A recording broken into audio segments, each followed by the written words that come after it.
Hello everyone, it's Ranger@64, and welcome back to another League of Legends lore reading video. Today, we will be reading the short story of Belveth, Pinwheel, by Rosen.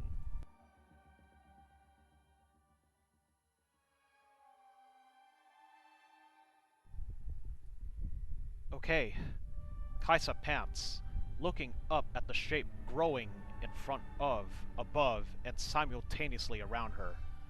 The monster's wings spread 20 arms length in every direction, dominating her field of vision. Not that Kaisa has a choice where to look, with half the dozen amboltry human arms holding her head against the wall. The creature's mass continues to expand, and fills the ocean of nightmares it calls home. Each glistening tooth, now the size of a grown adult, and getting bigger. Its four predatory eyes gazing down on Kaisa with cold dispassion, possibly hunger. At this scale, it's hard to even tell what. She liked it better when it was person-shaped. Okay, she repeats. She can't move her armor, which is frozen in some sort of paralytic awe? The suit is a parasite, and one of the more base creatures the void can spit out. Is awe even something it can feel? Either way, her body is stuck in place, unless something dramatic happens. This is probably the end. Kaisa's mind ticks through a few latch-dish efforts, firing her cannons backwards into the wall, firing them into this thing's mouth, jaws. She remembers how fast the monster is, and how big it is. Fast and big. Fantastic. Last ditch might not amount to much, and Kaisa would definitely die. But at least, it would be something. She could make it hurt. My true self displeases you, it speaks. Much too calmly. Its voice is so loud, it rattles the entire space, knocking hideous patchworks of geometry loose as thousands of void remora pour from the jagged holes. It is a voice that bends and contracts, whispers and screams. The layers continue without end. An aria sung not by one voice, but by millions. Kaisa's eyes widen with realization. That's where all the people went. The void had torn through a now very former city of Belveth in under an hour. Kaisa hadn't been able to make it in time, and the once bustling metropolis was gone. Everything. Everyone. What remained now resembled a giant, glowing crater of shattered pieces, rearranging into something unrecognizably alien. The structures shifting as if to recreate frozen creature shapes, frozen humanoid shapes, like a child setting up a toy town. But where had the people gone? The Vistaya, the animals and plants? She'd fought her way through the shattered city and into the tunnel at the center of the empty bay, seeing no sign of anyone. Only fresh void-born horrors, like mile-high iridescent tentacles and masses she'd been thinking as balls of screaming torsos. It didn't make any sense. The remains of a void attack aren't pretty, but usually there's something left. She now knows why. You are the city. Kaisa spits through the vibrating wall of sound. Belveth is you. Yes, says Belveth, gently adulting her wings. The raw components of their lives serves as the genesis of my birth. Memories, emotions, history. I am as much Belveth as they were, and I claim the title as my own. Belveth's titanic body bristles. Golden beams gently dapple the light above her ray-like form, framing the void sea's false sun like the rings of a dying world. New flesh breathes as it ripples against the fessimal of a tidal current, veins briefly illuminated before pulling themselves away from the surface of the monster's skin, each somehow alive and independent, nations unto themselves. Schools of void remora in the tens of thousands swim around their Empress like birds circling the peak of a distant mountain. It's beautiful in a way. If the void had a god, this is what it would look like. Hideous and monstrous and beautiful. Kaisa is so struck by the enormity of what she is witnessing that she doesn't fully realize when the arms in the wall have not just let her go, but lowered her to the ground. It's hard to take in everything all at once. It shows its own name, she thinks, reflexively brushing a void hand from her shoulder. That's not possible. Void entities do not name themselves.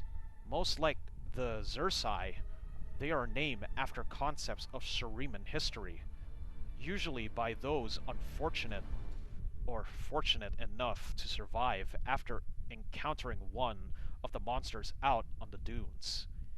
They do not have the presence of mind to do it, or the self-awareness. But most importantly, the Voidborn do not see the value in names. They are an intervention of the living world, and they do not want them. So why does she? "I'll fight you," says Kaisa, defiant, but unsure of what to do or where to strike. "I will kill you. You will not," reply the many voices of Belveth. "You are incapable of resistance at even its basest form. Others have come before you, in the age before my birth. Each would-be hero wielding weapons they believe would repel the void. But all were ultimately consumed. The meager fragments that remained, if they remained at all, served as the salt for the Lavender Sea. Only two still live, and of them only you retain your full mind. Two? You and your father." Something sinks in the center of Kaisa's chest. Her thoughts spin wildly, verging on the edge of panic, but for now, she has to stay focused on this moment. There is no trusting whatever this Empress is. It's a living abomination, the personified concept of unfeeling, global genocide. "You're lying. That's not even possible." "I do not lie, Kaisa. I have no need to lie. The Void's eventual triumph is unshifting, absolute. It demands no lies, half-truths, or questions. Open your mind and I will show you." Space contracts. Belveth's gigantic body pulls and distorts, retracting into a smaller and now more recognizable shape. She floats silently downward, looming over Kaisa, as tendrils and eye stalks rearrange to form the oblong, segmented predator of a human head. Belveth's two faces observe her audience before the creature cloaks herself in her wings, appearing once more as a towering woman of great importance. The shrinking is so much more disgusting than the growing, Kaisa decides. It lacks the gravitas of the Leviathan's grand unveiling while looking and sounding creatively grotesque. "You are alive because I allow you to live. You should have realized this by now." Kaisa wants to argue the point, but quickly glances at the 20-meter gash in the ground where a single strike had sent her careening only moments before. Belveth's hit so fast that Kaisa wasn't even able to process what had happened. And then, the Empress had mutated her proportions over 200 times their original size in under a minute. She also presumably controls the undulting pocket of this living hell, this so-called Lavender Sea she is surrounded by. Not the time to pick a fight. Kaisa does some quick calculations in her head, her eyes darting around as she tries to figure out what she's actually up against. Belveth's human face twitches with interest, curls its lip, and begins to mimic hers. Kaisa already knows she lost. How fast can one person think? How fast can they react? Up against all that combined human biology and all that brain power. In all time it takes, even a skilled tactician to formulate a plan, hundreds of millions of possibilities run through Belveth's mind in a span of a single second, as she draws from the stolen memories of everything and everyone that it has ever passed through the city. An incalculable number of lives. Every captive opponent faced with an overwhelming enemy since the formation of Runeterra could be snapping in and out of this thing's synaptic awareness. Their emotions catalogued, distinct, endlessly fascinated over before Kaisa can even blink. So, what happens now? Says Kaisa. What is one answer when your opponent has 1,000? You will follow, the Empress says, turning to floating through patches of thick mutant coral as they bow respectfully out of her way. Kaisa pauses, watching her host glide silently through the chaotic mess of partial buildings, ghostly limbs, sewn together semi-objects, and pearlescent structures in the crude likeness of human beings walking through a garden. Great, she thinks. Even by Void standards, this is weird. You may ask whatever you like. Right. Well, first question. What are you?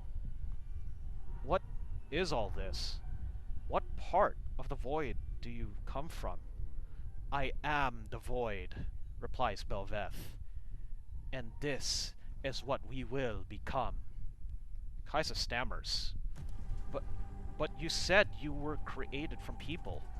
The city. You're saying you want to become the city? No. The Void has existed for millennia. Before the first stars were kindled in the emptiness beyond this world. We simply were. Perfect, singular, and silent. And then there came the sound. Reality was born from those whispers, and it consumed us.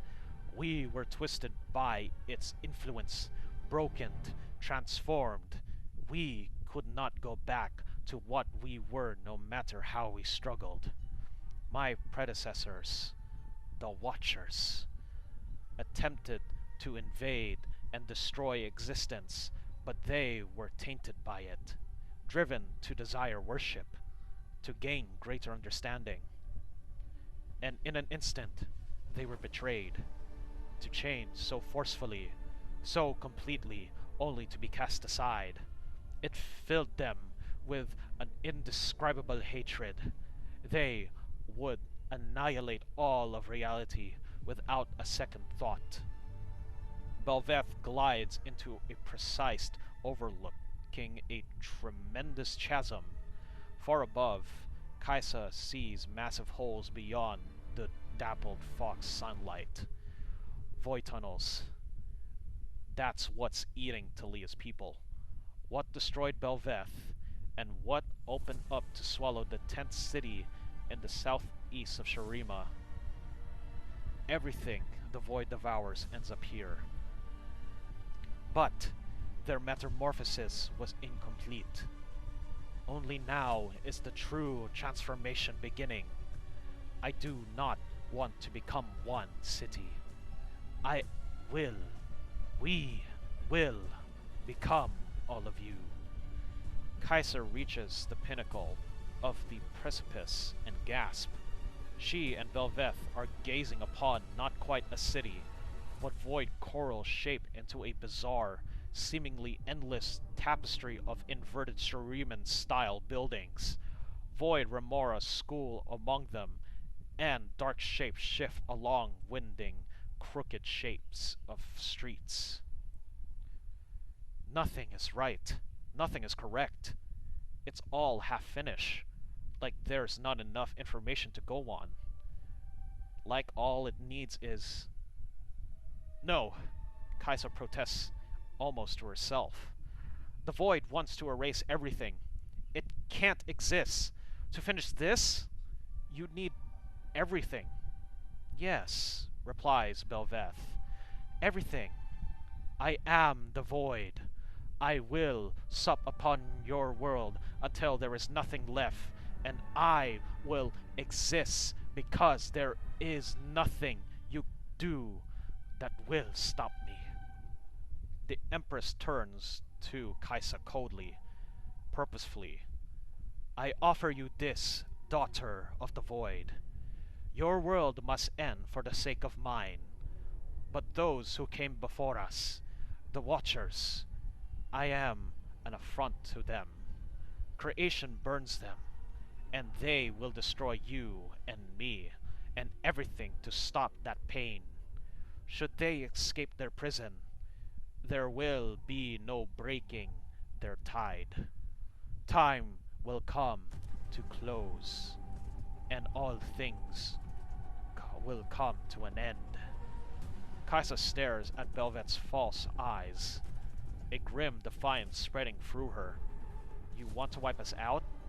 What? What? Why would I ever help you to do that? Aid me in the destruction of the Watchers, and I will spare your kind. For a moment, a month, a year, more. Perhaps in that time you will find a weapon that can slay me, or a hero who can face me. You will not, but you can try. I offer one chance. It is more than they will give you. Kaisa rages boils over Belveth's turns away to look below. The Empress watching her new world take shape. Then what if I don't want to? What if I kill you here? You cannot. You lack the will, the knowledge, and the strength. I am your only salvation. Kaisa's armor shudders violently to life, its jets heating as the suit shivers in fear. Kaisa tries to control it with her thoughts, but the parasite seemingly knows something she does not. She attempts to wrestle away control, her eyes turning from Belveth only for a moment, in order to... Oh no. The razor-sharp tip of the Empress's wing jabs Kaisa in the chest, lifting her off the ground as she struggles to break free. Kaisa fires everything she has. Missiles rain down on the Empress. Bolts of searing purple energy screams towards her body, and beams of light that half torn lesser Voidborn and half dance cross her semi-transparent skin. Nothing. No effect. Daughter of the Void, you will find the Watchers and confirm the truth, or your light will be snuffed out side by side with all the others. This is not a threat. It is my promise. Belveth releases her grip, and Kaisa rockets into the false sky above Belveth's alien city. The twinned city of lavender glitters below, its windows slick with bioluminescence and trembling, unformed, awful things. As Kaisa blasts through one of the Voidborn tunnels and into the blinding light of day, The Empress turns away, gazing once more over her world of want. Kaisa bursts through the sands of southern Shurima, slamming hard against the dunes as she heaves, her entire body pulled and tossed like a rubber ball. The glowing husk of the city of Belveth smolders quietly in the distance, devoid of any recognizable life, as new things skitter through and build the land that would spread over everything. A cancer that would consume the world. The entire display is dizzyingly awful, as if all of reality is spinning violently into the wind.